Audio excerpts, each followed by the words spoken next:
Será que realmente é possível a gente ter uma ideia empreendedora em tempos de crise? Será que é possível a gente florescer em terra seca como empreendedora? A Bíblia nos conta a história de uma mulher que estava endividada, viúva e com dois filhos. E ela tão somente ouviu a voz do profeta e começou a pegar ali botijas emprestadas com a vizinhança e a fartura chegou na casa daquela mulher. Quando eu ouvia essa história bíblica, eu olhava assim para aquelas letras, ou ouvia aquela história e eu dizia assim: ai Jesus, como eu queria que isso fosse verdade na minha vida. Como eu queria ter a certeza de que algo que eu tocasse as mãos pudesse ser tão frutífero, ser tão multiplicado ao ponto de viver também a história dessa mulher, dessa viúva da botija cheia de azeite. E ter tanto azeite ao ponto de multiplicar e ainda faltar vasilhas.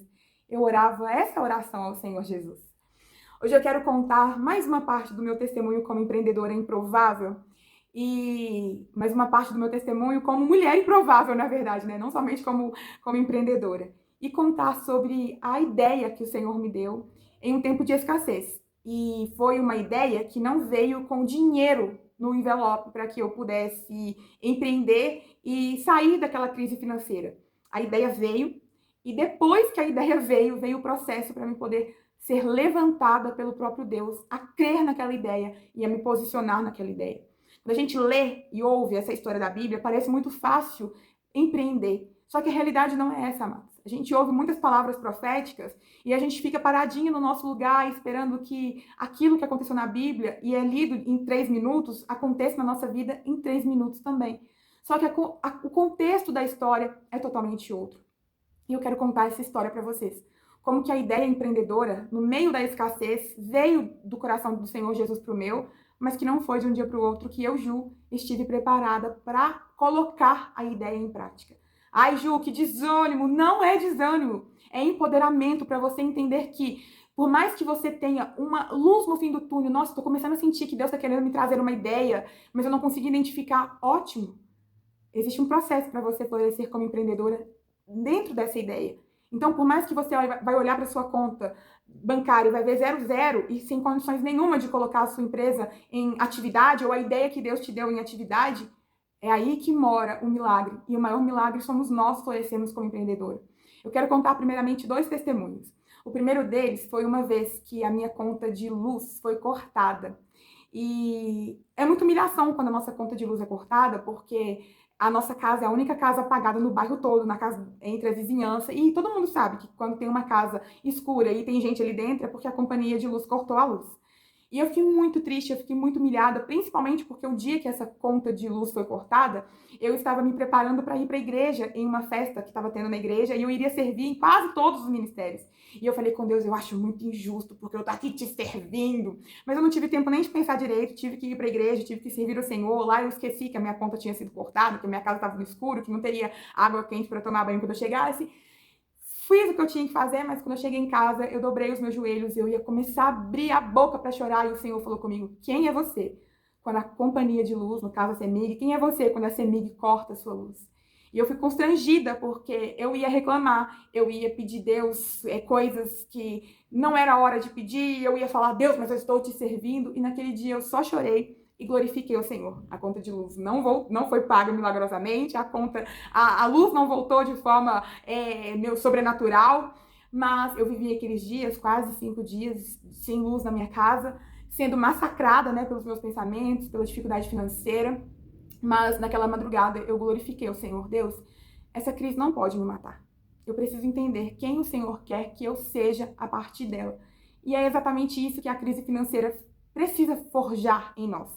Tudo na nossa vida existe escolhas, né? Como se a nossa vida fosse um eterno Y, na qual a gente pode ir tanto para a direita quanto para a esquerda. E a vida é feita de escolhas. E a gente pode escolher, por mais que pareça que não, mas a gente pode escolher deixar a crise financeira nos sucumbir, ou a gente pode entender que Deus, a Bíblia vai falar isso pra gente, né? Tudo coopera pro bem daqueles que amam a Cristo. Então, se você ama o Senhor, se você serve, se você crê nele, você pode entender que essa crise vai cooperar pro bem. Parece loucura. E talvez você vai olhar pra mim e falar assim: nossa, mas é muito fácil pra você aí, toda de rosa e afins, falar sobre isso. Mas eu estou falando com vocês que eu fui marcada pela crise financeira e ela me tirou do lugar de adoração. Por conta da crise financeira, tanto eu quanto a minha mãe pensamos várias vezes que o suicídio seria o melhor para nós. E eu quero contar um pouco sobre isso, para você entender que não é fácil para mim estar dizendo aqui. Pelo contrário, eu estou gravando esse vídeo porque o Senhor me fez entender essa verdade diante de joelho, prostrada diante dele e falando: Deus, eu não consigo. A minha família é uma família empreendedora. Os meus pais, eles trabalharam muito durante a vida toda, só que eles trabalharam de uma forma um tanto quanto errônea, porque trabalhou muito na parte operacional, mas eles falharam um pouco na questão estratégica. Então, a nossa família produziu durante muitos anos um produto de muita qualidade, mas que não era valorizado no mercado de trabalho, porque os meus pais não souberam aproveitar as oportunidades e se manteram com uma mente muito pequenininha em um mercado que precisava ter crescido. O mercado cresceu para empreendedores que aproveitaram as janelas transicionais, mas os meus pais não. E aí a nossa família começou a viver processos de crises, de dificuldades financeiras. Vou começar por dificuldades. Por quê? A gente tinha um padrão de vida quando a empresa deles começou a se destacarem no mercado de trabalho. Então a gente tinha uma vida, nós não fomos ricos, mas nós tínhamos uma vida muito próspera, né? A gente conseguia comprar bens, adquirir coisas. Meus pais compraram a nossa casa, construiu os cômodos, fez uma boa reforma, e isso há 40 anos atrás. No meio desse processo todo, o mercado teve as suas evoluções e eles não surfaram naquela onda. Então a tendência é o quê? Quem surfou foi. Quem surfou venceu, ganhou, se destacou, mas quem perdeu a onda ficou ali no beira-mar. E não tem muitas oportunidades quando a gente fica para trás. Então, os meus pais, eles tinham uma ótima ideia, tinham uma excelente mão de obra, uma qualidade excepcional de produto, mas o mercado de trabalho engoliu eles. E aí a gente começou a ter algumas dificuldades financeiras quando eu ainda era criança, quando eu ainda não tinha conhecimento de nada, era imatura, para mim estava tudo tranquilo. A gente começou a entrar numa dificuldade financeira, ou seja, já começava ali os primeiros sinais de que não tinha condições de evoluir muito. Meus pais tinham funcionários, tinha uma empresa, né? Uma empresa que ficava próxima à minha casa, mas não era na minha casa, era um lugar totalmente dependente. Então era uma empresa em movimento. De repente a gente foi perdendo funcionário, tendo que mandar outro funcionário embora. A dificuldade financeira começou a ser uma evidência na minha família, eu ainda criança. Então, os meus pais que tinham como rotina viajar todo ano, já não tinha mais viagens. A dificuldade financeira foi assim, impedindo a gente de comprar carros, então os carros foram estragando, a casa foi precisando de pequenos reajustes, pequenas manutenções, não tinha condições de fazer essas coisas. E aí, eu e meu irmão éramos pequenos, mas a minha mãe, ela sempre manteve o nosso padrão, ela nunca tocou no nosso padrão. Então, a gente achava que estava tudo tranquilo, criança, gente, a gente não consegue ter dimensão do que está acontecendo. Então, eu continuei estudando em boas escolas, a gente continuou tendo roupas e sapatos, é aquela história, né, de que a mãe tira dela e dá para os filhos. Então, assim, ela simplesmente vestiu aquela capa, colocou um muro de que estava tudo perfeito pra gente. Ela sabia as dificuldades, então nós tínhamos férias, às vezes, quantas vezes eu viajei com meus tios, a minha mãe ficou, minha mãe tá trabalhando muito, não pôde vir, não, é porque não tinha condições de ir. Hoje eu entendo isso. Ela colocou um muro e pintou aquele muro de flores e eu acreditei que estava tudo bem.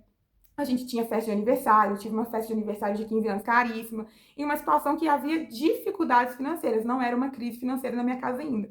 E o tempo foi passando, e aí começou a chegar a crise financeira. Ela não estoura de um dia para o outro, né? Ela vem com uma consequência, com pequenos. Pelo menos na minha família foi assim, né? Ela não foi de um dia para o outro, falimos. Ela foi acontecendo e a minha mãe pensava, ela é uma grande referência para mim de força. Ela pensava que trabalhar mais, então eu vou trabalhar mais corporamente, eu vou colocar mais corpo para poder me salvar dessa crise. E as coisas não foram assim. Pelo contrário, né? Era como se ela estivesse se triturando para poder salvar daquela crise e ela não conseguia salvar daquela crise. Ela trabalhou muito. Minha gente, ela trabalhava de madrugada. Ela acordava, às vezes, 4 horas da manhã, e ela trabalhava de 4 da manhã até 3 da manhã do outro dia, produzindo mini pizzas, fazendo massa, molho, ralando os insumos, né, presunto e mussarela, e aí quando dava de madrugada, ela ia embalar o que ela tinha feito no outro dia, para o meu pai poder sair no outro dia de manhã. Então, assim, ela trabalhou muito. Mas eu falo com ela, hoje nós somos amigas, né, de poder falar isso, mas trabalhou muito, mas trabalhou errado. E aí, Na minha mente de adolescente, de criança, o fato dela trabalhar muito é porque nós tínhamos muitas encomendas. E aquilo era romantizado na minha casa. Eu vou trabalhar muito e eu vou enriquecer, eu vou conseguir, etc. Então eu vi aquilo como um ato heróico. Nossa, minha mãe é uma mulher maravilha mesmo. Só que isso trouxe um custo para ela a longo prazo, porque agora, aos 65 anos, ela sofre no corpo todas as limitações de um corpo que não consegue mais ser frutífero como era alguns anos atrás.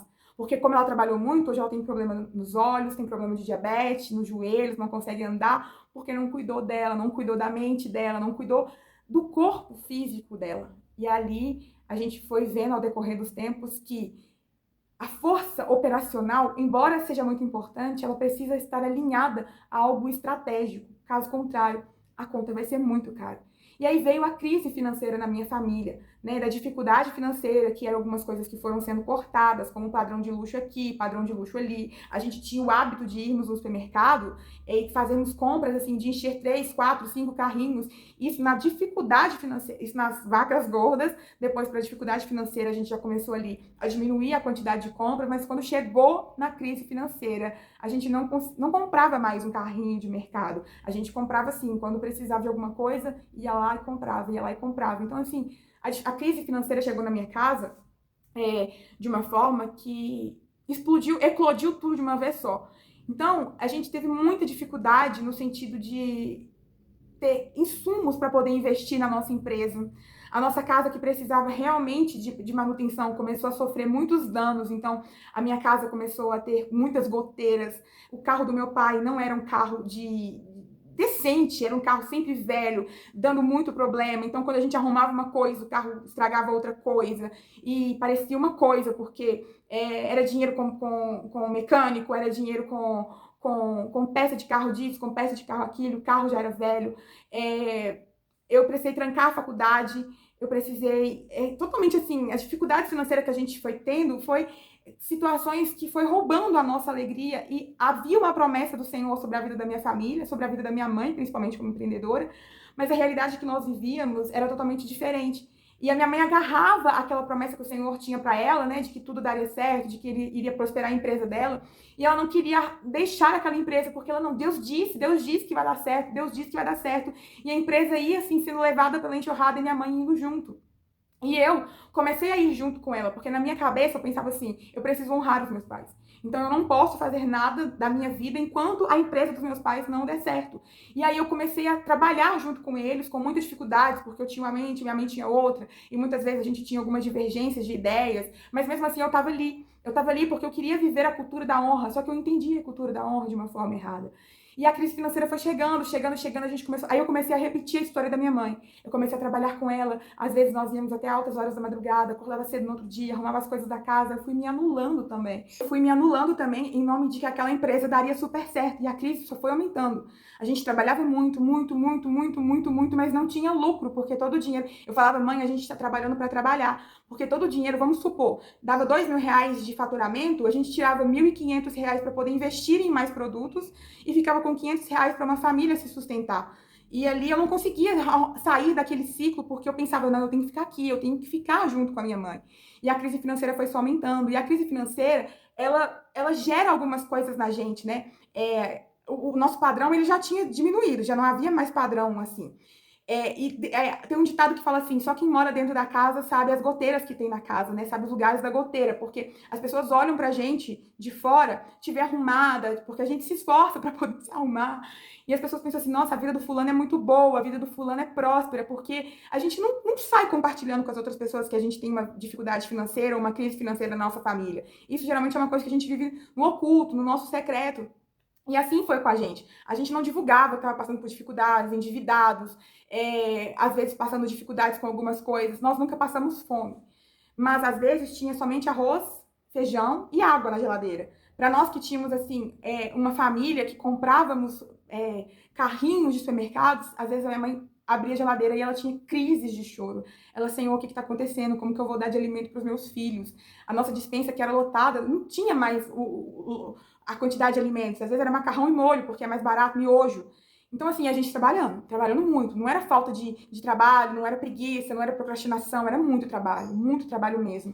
E eu comecei a repetir a história da minha mãe, porque a minha coluna começou a ter comprometimento, porque eu trabalhava confeitando pizzas, né, tipo, encurvado assim, e eu saía de noite, e eu deitava no chão do meu quarto, e eu chorava de dor, porque aquilo começou a também vir pro meu corpo físico, né, todo o ônus daquele trabalho.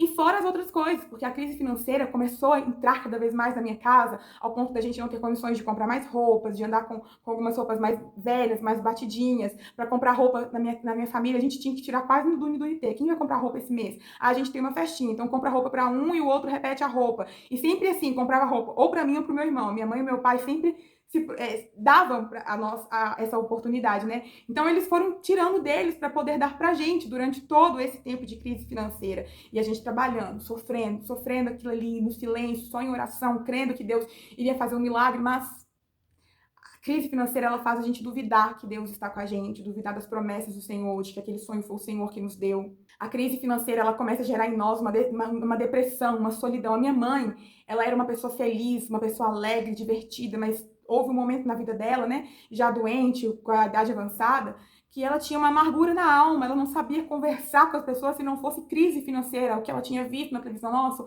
o país vai ficar pior. A crise financeira, ela gera na gente mentalidade de escassez, então a gente acha que todo o recurso que a gente tem, ele vai acabar, então você não usa uma roupa, você deixa de ser empática com o próximo, doador do próximo, porque, se eu der o que eu tenho, vai faltar, porque a gente tem essa mentalidade de escassez, de que tudo vai faltar, se eu fizer tudo, o macarrão todo hoje vai faltar, se eu gastar tudo que eu tenho vai faltar, se eu usar essa roupa boa que eu comprei num evento, vai estragar, então se eu sentar no chão e vai rasgar minha roupa, essa mentalidade de escassez, eu tô contando assim, de forma bem superficial, mas vai culminando a gente, vai matando a nossa essência. Então a minha mãe, ela chegou nesse estado, né, de desespero, de alma aflita, de uma solidão, de uma depressão, de muitas vezes ficar chorando sozinha, às vezes ela ia orar e chorar aos pés do Senhor, mas não era um choro de adoração, era um choro de pergunta para Deus, Senhor, cadê o Senhor na minha vida? Cadê o Senhor nas promessas na minha casa, dos meus filhos? E eu fui vivendo aquele mesmo processo, porque eu fui sentindo na minha pele, no meu corpo, a crise financeira me enfraquecer corporalmente. Então, às vezes eu acordava assim, nossa, hoje tem que trabalhar, mas sabe quando você não tem ânimo, você vai se entregando. Eu tinha crises de choro também, como a minha mãe, eu tinha uma depressão muito grande, parece que, nossa, não vai valer a pena, para que trabalhar para trabalhar? Meu Deus, faz alguma coisa, o Senhor está aqui ainda na nossa casa, na nossa família. A crise financeira, ela faz com que a gente perde a nossa beleza, a nossa essência, tanto de dentro quanto também de fora, porque você não tem dinheiro para se arrumar, não tem dinheiro para poder fazer uma unha, não tem dinheiro para cuidar do seu cabelo, para cuidar da sua pele, e você é vaidosa, principalmente nós mulheres, nós queremos andar bonita, bem arrumada, e você não tem condições financeiras de nada disso, então a gente começa a se comparar com outras pessoas que estão mais arrumadas. Nossa, eu tô feia, nossa, eu sou um fracasso, eu não tenho condições de pagar academia. E eu fui vivendo esses processos, sabe, de perder muito da minha autoestima. E uma vez me olhei no espelho e eu falei, Deus, eu tô tão feia. Eu tava com a pele toda manchada, com o cabelo a gente lavava com um shampoo muito mais preço popular, e meu cabelo ficava de uma forma que eu não gostava, e aquilo mexia com a minha autoestima. Então eu comecei a usar somente coque, porque dava para tampar o cabelo.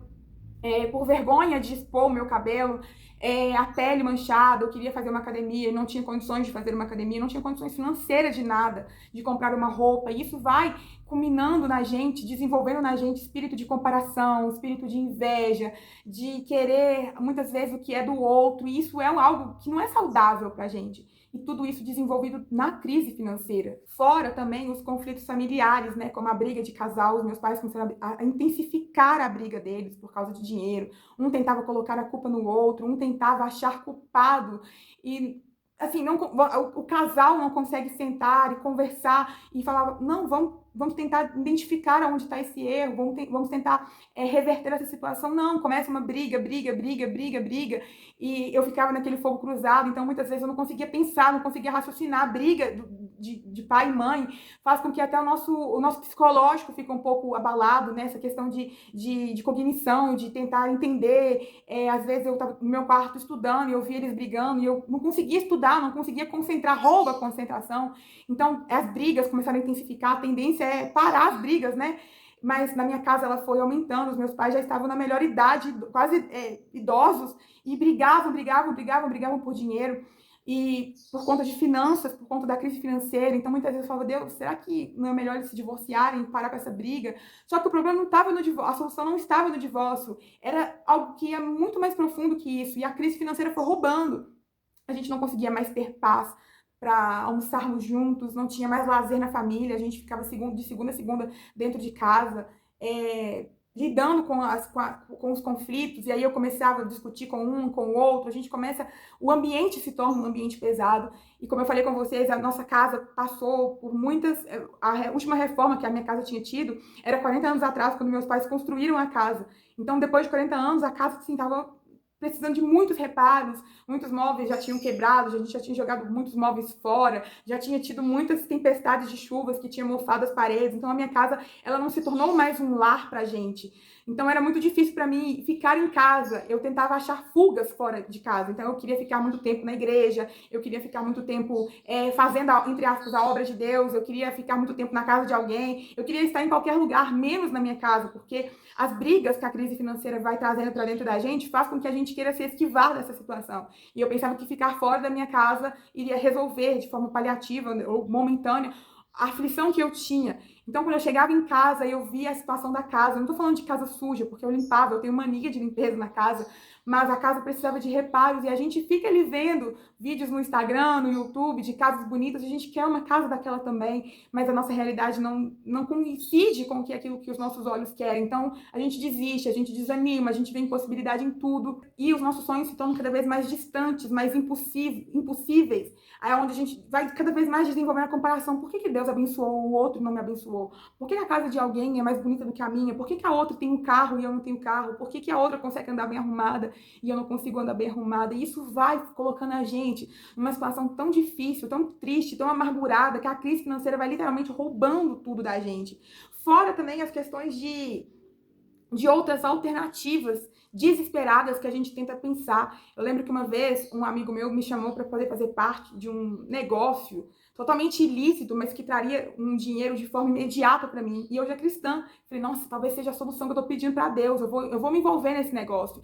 E eu fui numa vigília, e naquela vigília uma pastora pregou assim, cuidado com o pratinho mequetrefe, o Senhor tem um banquete para nos dar, mas sempre o diabo manda um pratinho mequetrefe de salgado, e a gente aceita aquele banquetezinho, achando que é o máximo que o Senhor tem para nos dar. Aguarde o banquete. E eu falei, nossa, Senhor, eu tô tão desesperada que eu não tô conseguindo mais discernir entre o certo e o errado, entre as coisas que são lícitas das ilícitas, porque na crise financeira, muitas alternativas começam a acontecer. E isso, eu falo de um exemplo meu, mas eu sei que no meio da crise financeira de outras pessoas, chegam os convites de prostituição, de sites pornográficos. Nossa, ninguém tá vendo, eu fico em casa o dia inteiro mesmo, então eu vou colocar o meu corpo ali à venda no site de pornografia. As mulheres começam a pensar em fontes de sair daquela situação, e muitos desses pensamentos maquiavélicos e diabólicos são contra os princípios do Senhor, como os jogos, né, desses de joguinhos de telefone, da sorte e afins, e a gente começa a buscar essas alternativas, porque a crise financeira faz a gente pensar que Deus não está conosco naquele processo, de que Deus não se importa com a gente, porque de fato é muito verdade isso. O que nós estamos vivendo é tão triste, é tão maluco, que você não consegue ver amor do Senhor na sua vida. Era essa a pergunta que eu fazia para Deus. Senhor, eu pensava que o Senhor amava a minha família, mas hoje eu vejo que o Senhor abandonou a gente, porque olha como que tá a nossa casa. Quando chovia, tinha goteira em todas as cômodas da minha casa, a gente tinha que ficar arredando móveis, e muitos móveis se perderam justamente porque caía gotas não, né? Caía uma temporada de água na nossa casa, a gente tinha que ficar empurrando para cá e para lá, a gente tinha que ficar empurrando os móveis daqui para lá, justamente para poder nos proteger da chuva. E um dia eu tive uma crise de choro muito grande. Eu falei, Deus, essa casa tá cinza. A minha casa não tem cor, a minha casa não tem beleza, a minha casa não é um lar, a minha casa não é uma família estruturada, a minha família tá toda disfuncional, os meus pais brigando. Eu não consigo casar, Deus, sair da minha casa, eu não consigo abrir meu coração para um relacionamento, porque eu não consigo ser feliz sabendo que meus pais vão estar num dia de chuva, empurrando o cano para lá e para cá, mudando geladeira de lugar, perdendo as coisas, sentindo tristeza. Às vezes a gente andava, a minha casa era uma casa de taco, porque na época que meus pais construíram a casa era chique por taco, mas choveu tanto, e os tacos começaram a sair, então então tinha uns buracos na minha casa, e a gente não podia mais receber visitas, porque a gente tinha vergonha da forma como a casa da gente estava. A minha casa, que era uma casa de alegria, que movimentou muitas festas familiares durante muitos anos, se tornou uma casa que ninguém podia chegar na minha casa, porque era uma vergonha. No meio da sala tem um buraco, porque o taco tinha saído e a gente não conseguia ter dinheiro para trocar o taco ou colocar um piso. Então a crise financeira foi roubando a gente da socialização, a minha casa não foi mais uma casa hospitaleira, e tudo isso vai fazendo com que a gente fique triste, triste, triste. A saúde da minha mãe foi se complicando, então não tinha condições financeiras de comprar todos os remédios. Às vezes a gente pegava no posto um remédio, tinha que escolher qual remédio iria comprar esse mês. E a saúde dela foi sendo comprometida, briga dela, do meu pai, eu tentando ali apaziguar as coisas, pensando que estar na empresa dos meus pais era o suficiente. Não, eu vou conseguir sair dessa, né? Tem uma promessa do Senhor na vida da minha mãe, eu vou crer na promessa do Senhor na vida da minha mãe, nós vamos dar certo, nós vamos conseguir. Eu não consegui, a gente tinha muito trabalho para fazer, e eu comecei a repetir os mesmos passos que a minha mãe. E eu percebi que todas as consequências tristes começou a culminar também na minha vida. Eu não conseguia evoluir, eu não conseguia fazer faculdade, eu não conseguia pensar em casamento, abrir o meu coração, eu não conseguia investir nos meus sonhos, eu não conseguia acreditar que a minha empresa daria certo, porque a da minha mãe não dava certo, então a minha também não vai dar. Eu comecei a sentir dores no corpo, eu comecei a me entregar para depressão, para ansiedade, para falta de fé. Foi um ciclo que durou muito tempo, mais de 20 anos de dificuldade para a crise financeira, e aquilo foi roubando a gente de nós mesmas, roubando a gente do altar de adoração do Senhor. A gente chegava diante de Deus só para chorar, reclamar e pedir Deus um milagre, reclamar, chorar e pedir Deus um milagre, de forma que a gente não tinha mais beleza na alma. E a crise financeira foi vindo e a gente não conseguia achar solução para tudo aquilo. Não havia mais formas da gente tentar vender ou trabalhar, porque trabalhar muito a gente já trabalhava, e eu tinha algumas ideias, tentava implementar as ideias, mas eu tinha que parar as ideias pelo meio do caminho, porque eu tinha que estar na parte operacional, ou eu ficava ali na parte estratégica ou não operacional, porque não tinha mais funcionários. A empresa dos meus pais foi eu, meu pai e minha mãe durante mais de 10 anos, porque a gente não tinha condições de pagar funcionários. E a gente dobrou o trabalho, então a gente fazia trabalho para 5, para 10, para 3. A gente foi perdendo muitos fregueses, porque a gente não tinha condições nem de comprar os insumos e também nem de fazer a produção para toda aquela clientela. Então a gente foi perdendo os clientes, e com isso foi diminuindo o faturamento. Com a diminuição do faturamento não tem lucro, o lucro da gente às vezes era quase zero. Muitas vezes a gente trabalhou para não deixar o cliente na mão e para não perder ele do próximo mês. Então a gente vendia tudo para aquele cliente, saía do cliente, recebia o dinheiro e comprava a mercadoria de novo. A gente não tinha condições de fazer um investimento na nossa vida, não tinha condições de mudar a nossa situação, da nossa casa, a gente não tinha condições de tomar um sorvete. Eu lembro uma vez que foi aniversário da minha mãe e a gente não tinha dinheiro para comprar um pudim para cantar parabéns para ela. E aí meu pai pediu emprestado, um amigo dele do bairro falou: você tem 50 reais pra gente comprar um pudim para cantar parabéns para minha esposa, porque nós não tínhamos dinheiro para comprar um bolo e nem para fazer um bolo. Por diversas vezes, a minha mãe orava no arroz e no feijão pedindo: Senhor Deus, multiplica, porque é o último. Papel higiênico, Senhor, multiplica, porque é o último. Óleo, Senhor, multiplica, porque é o último. Senhor, multiplica o gás, porque nós só vamos receber daqui 15 dias, então multiplica. Nós não passamos fome, mas a gente passou dificuldade em muitas coisas. Não tinha abundância na minha casa. Mas o Senhor tinha uma promessa na nossa vida e a gente às vezes desistia dela, às vezes acreditava nela. E era muito difícil pra gente, foi muito difícil. Mexeu com toda a nossa estrutura. Desde a autoestima, como eu falei, porque a nossa beleza fica jogada às traças, desde a nossa fé. Senhor, o Senhor ainda está aqui, que a sensação era essa, né, de ter sido esquecida por Deus, de ter ficado para trás. Eu via muitas pessoas avançando, formando na faculdade, e eu não tinha tido condições de pagar a minha faculdade, eu tive que trancar a minha faculdade. Então eu perguntava para Deus: Senhor ainda está aqui? Deus, o Senhor ainda se importa? Deus, a promessa ainda está de pé? Deus, Deus, Deus, Senhor. Eu lembro que eu ia para o telhado da minha casa orar, eu olhava para o céu, eu falava com o Senhor: Deus, a Bíblia fala que do céu vem o socorro, e não está vindo. A gente jogava, comprava telecena, tinha sorteios, a Coca-Cola tá doando não sei quantos mil reais, a gente participava de todos os sorteios. A Coca tá doando, vai sortear uma casa. A gente ficava doido atrás das tampinhas, porque a gente buscava em todas as fontes uma fonte de milagre para nossa família, e não havia esperança. Tudo que a gente tentava bater na porta, as portas não se abriam. E nisso, meus pais pediam dinheiro emprestado para parente, pediam dinheiro emprestado para isso, para agiota, para parente 1, parente 2, parente 3. Então eu ficava com muita vergonha dos meus primos, porque meus pais pediam dinheiro emprestado para os meus primos, para os meus tios, na verdade. Eu falava: nossa, como que isso faz com que a gente seja um pouco inferior, humilhado, sabe? Como se sempre eles estavam pedindo dinheiro emprestado, cartão emprestado, na época de cheque era cheque emprestado. Então, assim, isso nos colocava numa situação humilhante, uma situação de derrota, e às vezes não conseguia pagar o familiar, ia pagando, assim, suaves prestações, e às vezes nem conseguia arcar com as suaves prestações. Então, tudo aquilo foi deixando a gente até mesmo de uma forma feia na nossa família, uma forma pejorativa na nossa família, e isso trazia pra gente humilhação. Por várias vezes, minha mãe não quis frequentar a família do meu pai, porque devia muita gente, ela tinha vergonha, e ela chorava de vergonha. Eu trabalho tanto, eu não quero dever, eu sei que isso é contra os princípios do Senhor, mas eu não consigo não dever. Então, a gente teve muitos natais escassos, muitos natais que parecia uma coisa. Quando estava chegando no final do ano, o carro do meu pai estragava. E aí a gente, muitas vezes, trabalhando muito, gente, eu quero que vocês entendam isso. A crise financeira chegou na minha casa e a gente não parou de trabalhar um dia. Na pandemia, a gente continuou trabalhando, porque os mercados não fecharam, a gente continuou trabalhando, colocando a nossa vida em risco, os meus pais trabalhando muito. Por muitas vezes, meu pai fazia bico de garçom, mesmo sendo um empreendedor, dono de uma fábrica que oferecia para supermercados. Houve um momento que ele foi trabalhar num supermercado de grande nome na nossa cidade para ganhar um bico extra. Às vezes ele trabalhava de carreto, tinha o carrinho dele, aí alguém precisava, eu preciso levar um móvel, preciso levar uma compra. Aí ele levava, outro momento ele foi trabalhar de Uber. Então, assim, a gente sempre estava tentando, os meus pais principalmente, eles sempre estavam tentando dar certo, trazer um dinheiro extra na vida, e nunca que dava certo. Por falta de má administração, porque as dívidas eram muitas, o custo era muito, e eu tentando ali, Senhor, honra meus pais, honra os meus pais, honra a empresa deles, honra a empresa deles, até que um dia eu tive uma visão que o Senhor me deu, que eu estava numa canoa furada e eu tentava tirar a água daquela canoa com a minha própria mão. Então, quanto mais esforço, e muito esforço eu fazia para tirar a água daquela canoa, eu ficava muito cansada, mas a água entrava de novo por debaixo da canoa furada, e aquilo era um trabalho que eu não teria fim.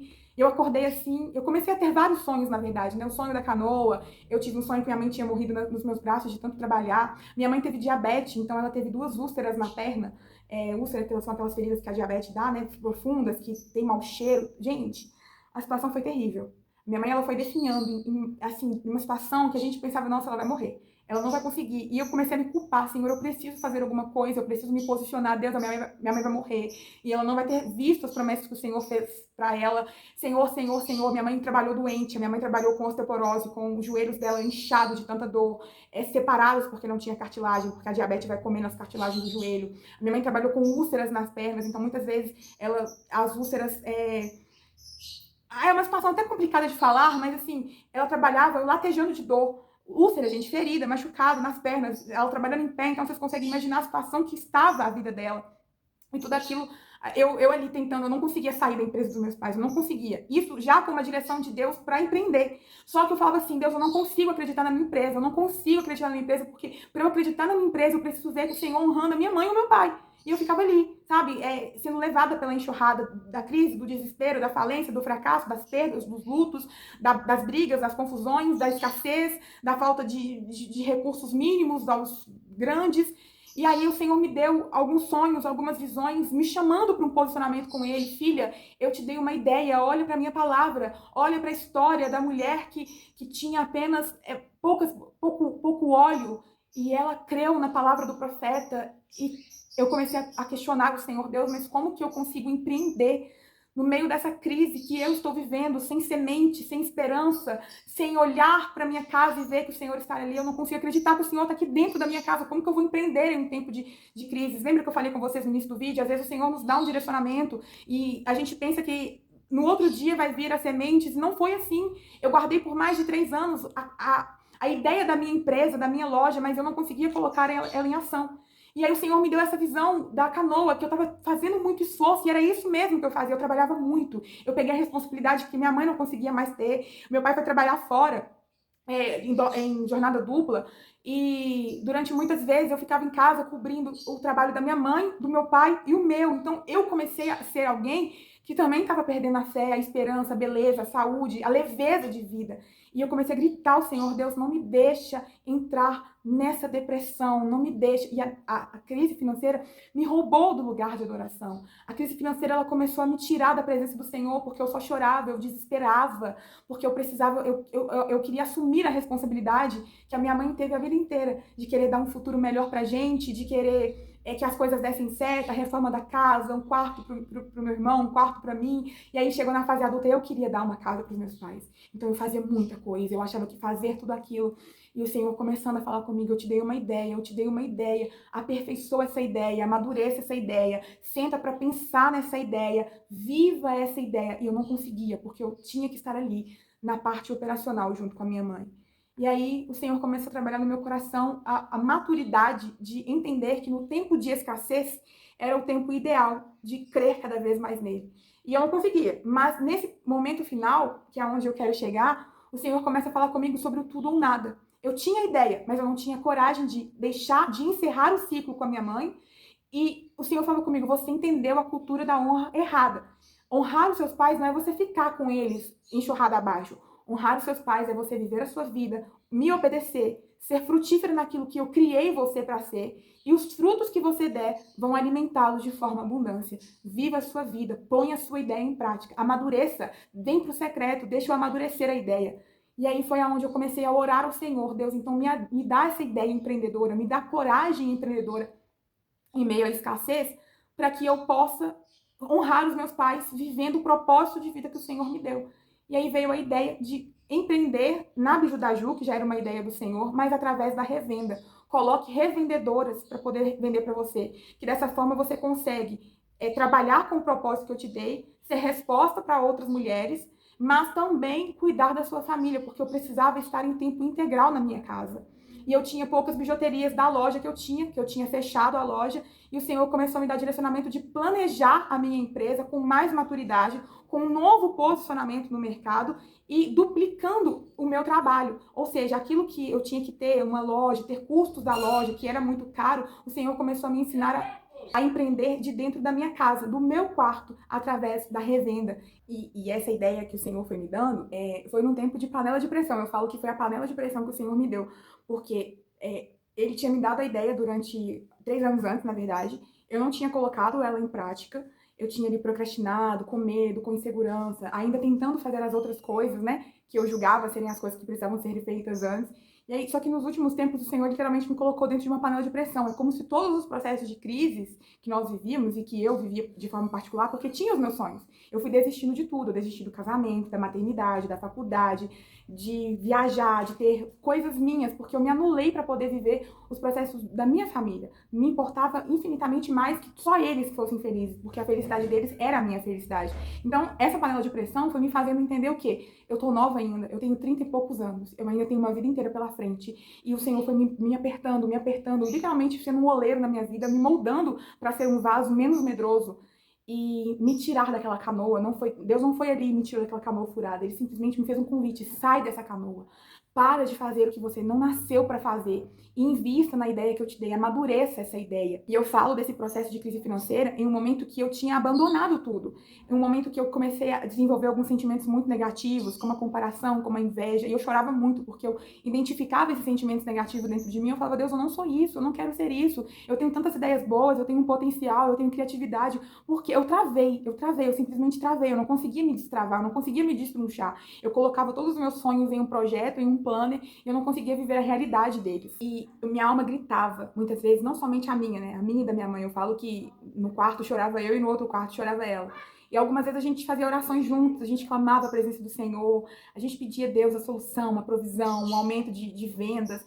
Só que eu fui entendendo, quando Deus me colocou nessa panela de pressão e as coisas começaram a se intensificar, a saúde da minha mãe começou a ficar cada vez mais debilitada, e eu tinha a minha culpa era muito grande, porque eu via ela trabalhando com muita dificuldade, rastejando, latejando de dor, sofrendo, meu pai já na melhor idade tendo que arrumar um emprego fora, e eu me sentindo culpada, porque eu tinha uma ideia empreendedora em tempo de escassez, mas eu não tinha coragem para colocar aquela ideia em prática. E aí a panela de pressão foi me tirando, e eu fui chorando. Eu falo que eu fui como uma borboleta saindo de um casulo, porque é muito cômodo para a borboleta ficar dentro do casulo, mas quando o Senhor nos chama para o crescimento e a gente precisa se desenvolver, dói.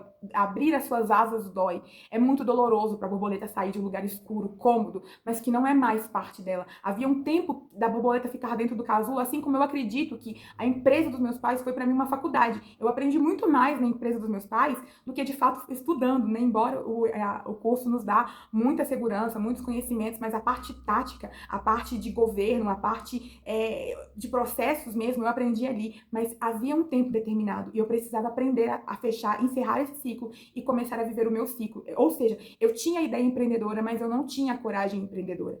E ali na panela de pressão, quando eu tinha perdido tudo, quando eu não tinha mais alegria de viver, quando até o meu propósito de servir o reino de Deus estava comprometido, porque eu não conseguia mais servir a igreja, eu fui abandonando tudo. Eu literalmente fui tirando tudo da minha vida para tentar fazer a vida ficar mais leve, mas as coisas só complicavam.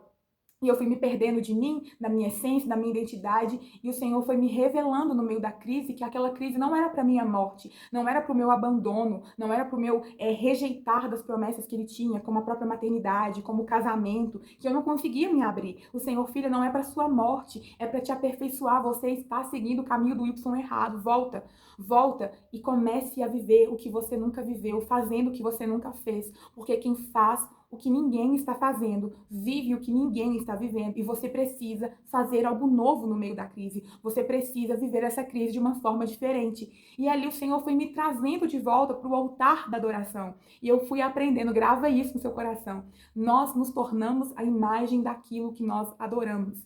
Então, se você adora um artista, um famoso, você vai ter todos os trejeitos dele, vai ter a habilidade dele de falar, uma gíria, porque você adora aquilo, você se torna semelhante a ele. E quando o Senhor me trouxe de volta para o altar da adoração, eu quebrada, eu estraçalhada, eu comecei a adorar o Senhor, ver nele criatividade, ver no Senhor empreendedorismo, sabedoria, conhecimento, coragem, ousadia. E eu fui adorando a Deus. Senhor, eu creio que o Senhor é corajoso, que o Senhor é corajoso. E eu fui chamando a existência de Deus para a minha vida. E eu fui vendo que nele e em mim havia imagem e a semelhança. Ele é a imagem e eu a semelhança. E eu fui criando coragem de colocar a ideia em ação.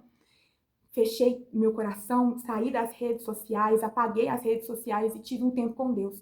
Um tempo de replanejar minha empresa, um tempo de entender que, embora eu quisesse ter de novo uma linda loja física, eu não tinha dinheiro para aquilo. Então, como que eu podia começar pequeno de novo, mas sonhando grande? E eu tinha apenas duas coisas. Aliás, quatro coisas. Primeira delas, Deus me dando vozes de comando que era hora de voltar a empreender, um celular, um quarto e poucas bijuterias que tinha sobrado da minha outra loja.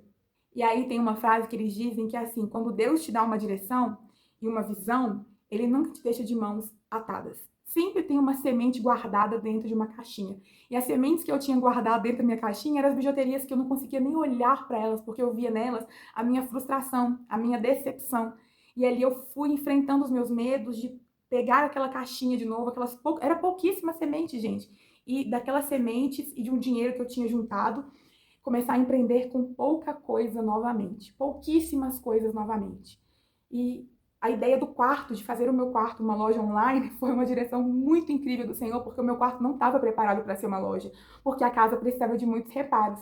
Mas eu coloquei a mão na massa, literalmente. Eu falei, eu vou pintar esse quarto, eu vou transformar ele no melhor quarto possível, porque desse quarto nasceu muita oração, desse quarto veio muita entrega minha ao Senhor Jesus, e vai ser desse quarto que eu vou voltar a empreender. Com o pouco que eu tenho, com quase sementes nenhuma. Mas foi ali que o Senhor me deu uma ideia para empreender no meio da crise e uma promessa.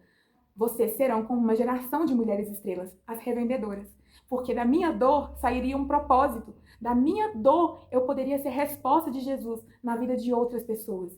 E ali eu fui entendendo que não era só sobre mim que eu deveria ser forte, mas pela minha família e por outras pessoas que iriam ter a oportunidade de florescer através do meu florescimento, assim como eu estava florescendo como empreendedora através do florescimento da minha mãe, que se manteve de pé até em tempos de dores. E eu fui criando coragem, e eu vou contando aqui nos outros testemunhos como que foi o início da Biju da Ju e também como foi o recomeço da Biju da Ju para poder falar desse Jesus que se importa com as mulheres, apontando sempre ele, porque em mim não havia esperança alguma. Eu, uma medrosa, sem coragem nenhuma, fui estimulada pelo próprio Deus a colocar em prática, porque ele deu a ideia em tempos de crise, mas eu não tinha coragem de colocar a ideia em prática. Mas o Senhor me deu coragem para poder fazer o que Ele queria que eu fizesse. E sabe de uma coisa, irmãos? lançar as redes de novo. Quando o Senhor fala com Pedro para ele lançar as redes de novo, ele fala com Pedro assim: vá para águas mais profundas. Ou seja, Pedro, vá para o lugar mais profundo, significa vá para o lugar de maturidade. Lance as redes de novo, Pedro, de novo, mas agora com maturidade, e a pesca maravilhosa vai acontecer. Isso não é uma falsa profecia ou nenhuma teologia de prosperidade, que tudo vai dar certo, mas que quando nós estamos com a maturidade certa, dentro da direção certa, do propósito certo, as coisas começam a acontecer. E quando Deus quer brilhar a gente como empreendedora, você não precisa estar na rua mais movimentada da sua cidade. Você só precisa estar diante da realidade do Senhor que te deu a ideia e é fiel para te amadurecer nela, para te empoderar dentro dela. E mesmo com poucas sementes, como eu tinha poucas sementes, não tinha nenhum quarto, eu tive que preparar o meu quarto. O Senhor foi sendo fiel. Sabe qual foi o maior presente que o Senhor me deu? Não foi o faturamento não, gente. Foi o entendimento de que a minha empresa, que a minha marca, que a minha loja tinha um propósito que não era só sobre mim. Quando eu senti no coração que a minha empresa poderia abençoar outras pessoas, aí eu criei. Falei assim, agora eu acredito que se não é só sobre mim mais, ele tá nesse negócio, porque Jesus é desse. Quando ele dá uma ideia empreendedora, ele não dá somente pra gente uma ideia empreendedora. Ele faz com que a nossa ideia empreendedora multiplique respostas de orações de Jesus na vida de outras pessoas. Não necessariamente que você vai ter revendedoras, porque talvez o seu nicho seja um nicho que não vai requerer revendedoras, mas você vai ser abençoadora de outras pessoas. E aí quando a gente crê, quando você vê na verdade que o propósito é além do faturamento, a gente acredita que Jesus está nesse barco. E aí a gente lança as redes novamente. E foi exatamente isso que aconteceu comigo. Quando eu senti que havia um propósito, que era sobre uma geração de mulheres estrelas, que não era só sobre mim, eu falei, agora eu oferto a minha vida. E a oferta mais importante que eu dei não foi dízimo, não foi oferta. Não é uma apologia pra gente não ofertar e não dizimar. Mas a oferta mais importante que eu dei pra Deus foi a minha própria vida. Eu vou arriscar tudo, Deus. Como diz Esther, se perecer, pereci. Quando ela tinha que se posicionar ali em prol do povo dela, ela fala com o primo dela, perecer, pereci. Se enlouquecer, enlouqueci. Se falarem de mim, falou. Porque a gente também tem muita vergonha, né? Do que as pessoas vão dizer, ela vai a sonhadora, vai tentar a empresa dela de novo. Ai, gente, como eu fiquei presa nessa vergonha. Mas quando a gente crê na promessa e no propósito, a gente deixa isso de lado. E foi isso que fez a minha vida mudar. Quando eu entendi o propósito. Na crise financeira, ele me deu uma ideia empreendedora com propósito. E aqui estou eu, Ajuda Biju da Ju, contando um testemunho que foi gerado com muita dor, com muita escassez, com muita dificuldade, com muita crise, com muito abandono de sonhos, mas com o Jesus que se importava comigo o tempo todo. Eu desisti, mas ele não. Que essa história ela floresça na sua vida. E se você desistiu da sua empresa por causa da crise financeira, que o Senhor revele o propósito em meio à crise e que você volte a empreender em nome de Jesus. Um beijo, gente!